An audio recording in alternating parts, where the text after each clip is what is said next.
நெல்லிக்காயை வந்து நம்ம தலைக்கு போடுறனால ரொம்ப ரொம்ப நமக்கு பயன்கள் இருக்குங்க.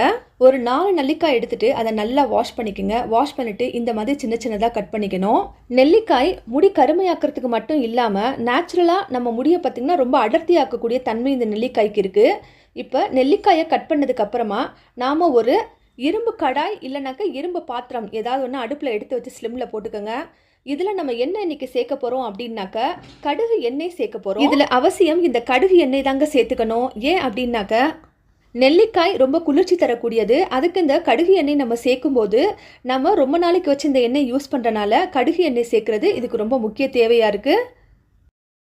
அதே போல் கடுகு எண்ணெய் பார்த்தோம் அப்படின்னாக்க நல்ல முடி வளர்ச்சியும் தூண்டக்கூடியதாக இருக்குது. பார்த்திங்கன்னா குட்டி குட்டியான பேபி ஹேர்ஸ்ன்னு சொல்லுவோம் பார்த்தீங்களா, அது வர்றதுக்கும் இது ரொம்ப உதவியாக இருக்குது. இப்போ அடுப்பு ஏற்கனவே ஸ்லிம்மில் தான் இருக்குது. இதில் 100 ml அளவுக்கு கடுகு எண்ணெய் ஊற்றிக்கணும்.